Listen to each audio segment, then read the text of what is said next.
Hello amigo, alors aujourd'hui une nouvelle vidéo dans laquelle on va parler de 6 conseils pour mieux dormir.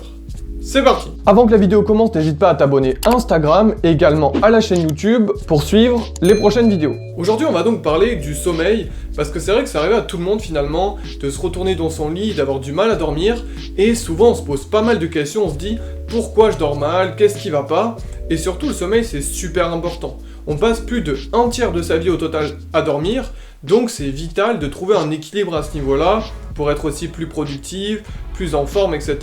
Donc aujourd'hui, je vais avec vous parler un petit peu de ça en vous donnant 6 conseils, 6 astuces pour bien dormir la nuit et quelles sont les précautions à prendre aussi pour avoir vraiment un sommeil optimal.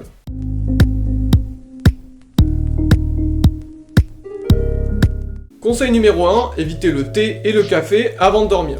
Je pense que ça, beaucoup de gens le savent, mais souvent, ceux qui ont l'habitude de prendre le thé notamment, eh bien, ils ne se rendent pas compte que ça peut beaucoup influer sur le sommeil, puisque la théine, c'est comme la caféine, ça stimule, etc.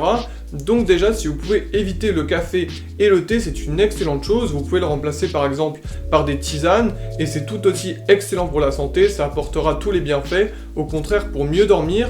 Donc vraiment, une fois qu'on a des bases, même si pour certains ça peut être une addiction de prendre du café par exemple, mais vraiment il faut limiter sa consommation avant de dormir parce que ça peut avoir vraiment des impacts très négatifs pour le sommeil et le corps a du mal à se reposer, à se recentrer sur lui-même.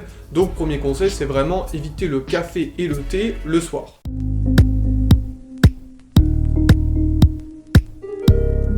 Deuxième conseil, ça parle encore de l'alimentation, et là, c'est surtout de manger léger le soir. Alors il faut savoir que le corps, le soir, a plus de mal à assimiler les choses parce qu'il commence progressivement à fatiguer et à se mettre en repos. Donc vraiment, si vous pouvez privilégier des repas plutôt légers, vous apportant notamment plus des vitamines, comme par exemple des fruits et légumes, eh bien c'est une excellente chose parce que votre corps va progressivement commencer à se reposer. Vous pouvez aussi, si vous avez une activité sportive à faire le lendemain, prendre des pâtes ou du riz, donc des sucres lents qui vont s'assimiler au fil du temps dans l'organisme progressivement. Mais ce qu'il faut éviter à tout prix, je dirais, c'est la malbouffe. Par exemple, si vous voulez aller manger un McDo, KFC, etc., ou même du tacos, eh bien, allez-y plutôt l'après-midi, enfin, du coup, à midi, parce que ça va être meilleur pour vous. C'est-à-dire que le corps va faire plus d'activité entre midi et 2 ensuite, durant toute la journée, que le soir, où là, il va commencer à se mettre en mode repos. Donc vraiment, l'alimentation joue aussi un rôle central, qui est souvent assez négligé. Donc déjà, si vous ne prenez plus de thé et de café, et ensuite avec des repas légers, déjà sur ce point de vue-là, au niveau de votre santé, ça va grandement s'améliorer.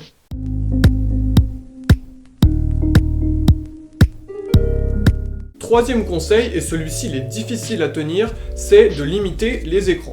Alors il faut savoir que les écrans, eh bien, dans la vie de tous les jours, c'est assez nocif si c'est consommé en grande quantité, mais c'est vrai qu'aujourd'hui, de nos jours, on est souvent sur les écrans, voire tout le temps. C'est-à-dire qu'on travaille derrière un PC par exemple, ou ensuite on va avoir son portable, on est tout le temps en contact avec des écrans. Alors l'astuce le soir, c'est de commencer à faire des routines pour progressivement, eh bien, ne plus utiliser par exemple le téléphone portable, l'ordinateur, etc., vraiment de façon progressive. C'est-à-dire que, par exemple, vous pouvez faire une routine où vous regardez un film, vous allez un petit peu sur votre portable et ensuite vous passez 1 heure à lire avant de vous coucher.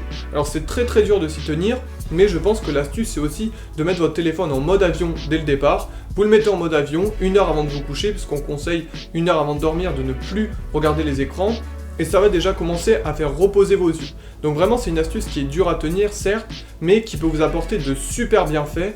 Et si vous avez vraiment un sommeil très perturbé, n'hésitez pas à commencer à réduire votre consommation d'écran. Parce que ça va être très négatif au long terme et ça va pas vous permettre de tenir vraiment des sommeils structurés.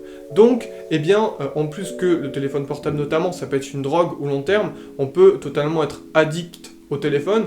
Je vous conseille de limiter sa consommation le soir et progressivement de commencer à lire, comme ça va aussi vous détendre, vous allez apprendre des choses, ça va être tout un processus et progressivement vos habitudes, votre cerveau va s'habituer à cette nouvelle routine.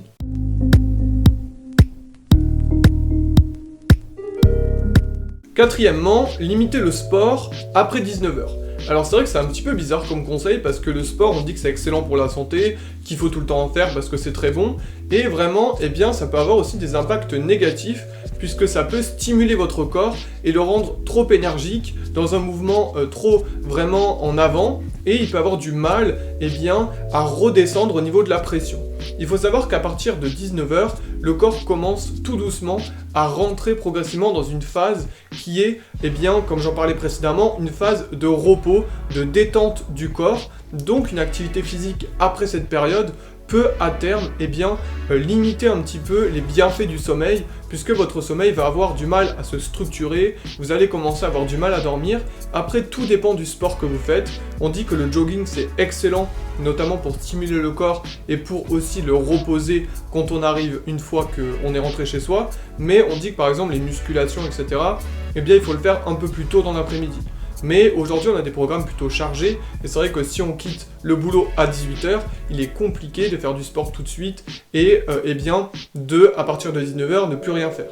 Donc je vous conseille quand même de réduire progressivement votre sport à ces heures-ci, ou alors tout simplement, couchez-vous un tout petit peu plus tard, puisqu'il faut à peu près 2 heures de décalage entre le moment où vous avez fait du sport et le coucher.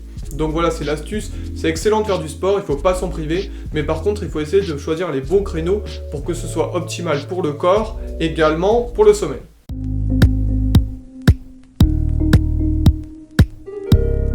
Cinquièmement, faire de sa chambre un vrai lieu dans lequel on peut dormir, se reposer et un lieu de calme. Alors je sais que c'est un conseil un petit peu bizarre, mais souvent aujourd'hui, on passe beaucoup de temps dans sa chambre, notamment sur les écrans, comme j'en parlais précédemment, et ça peut nuire au sommeil. Par exemple, si vous jouez à la Play sur votre lit, ou que vous regardez Netflix sur votre lit, votre corps ne va pas comprendre la dissociation avec le sommeil. Du coup, quand vous allez poser votre ordinateur, votre cerveau il va avoir envie de continuer à aller sur l'ordi parce qu'il va pas comprendre la distinction avec le sommeil, il comprend pas la différence du lieu. Et du coup, vraiment, je pense que le lit c'est un endroit qui est très important si vous voulez commencer à reprendre progressivement un sommeil très structuré, c'est de ne plus faire quoi que ce soit d'autre finalement que le repos ou d'autres activités, bien évidemment, mais aucun rapport, je dirais, très énergique.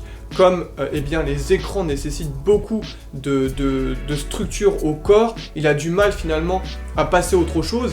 Du coup, vraiment, vous devez aussi limiter les objets connectés dans votre chambre pour progressivement arriver à quelque chose qui vous permet d'être tout de suite au calme, dans un endroit sain.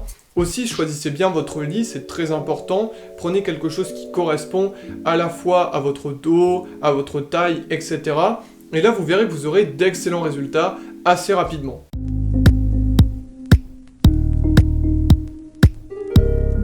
Et enfin, 6e conseil, la méditation. Alors là, c'est quelque chose de très personnel. Je vais vous en parler un petit peu parce que je trouve que c'est un sujet intéressant qui permet un petit peu de creuser d'autres thématiques. Vraiment, si je dois parler un petit peu de la méditation, je dirais que c'est un peu la chose qui peut vous recentrer si vous avez une vie assez haletante, une vie qui demande beaucoup d'énergie. Ça peut être votre période de calme dans la journée qui permet de vraiment se restructurer, de réfléchir à beaucoup de choses, de se recentrer sur soi-même en fait, et de ne plus penser forcément au monde extérieur.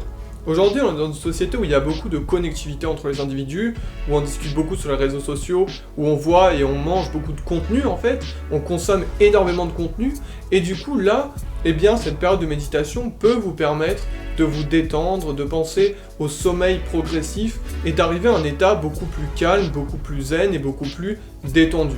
Donc vraiment, si je peux vous donner un conseil, allez voir un petit peu les tutos sur internet, je pourrais peut-être faire une vidéo à part pour vous expliquer vraiment comment bien méditer, mais en gros, ça repose sur des choses simples, vous devez être le plus détendu possible, mais surtout vous devez avoir un état d'esprit positif.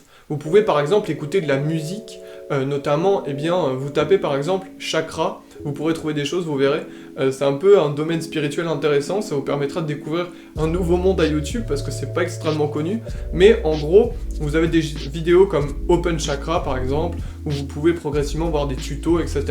Et ça peut vraiment vous aider, vraiment vous restructurer dans un sommeil. Si jamais vous n'avez pas beaucoup de temps pour passer de la transition entre la journée et le sommeil, tentez la méditation, ça ne vous coûtera rien et vous verrez, vous aurez d'excellents résultats.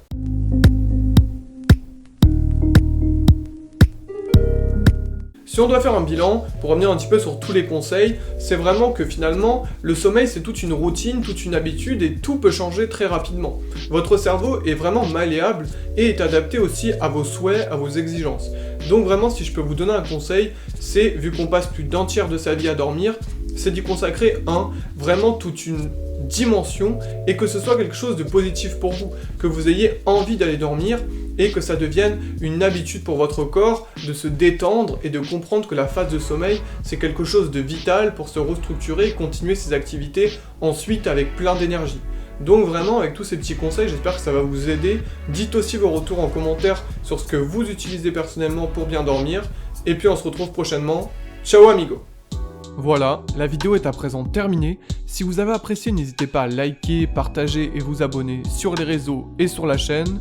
Et moi je vous dis à la prochaine. Ciao amigo!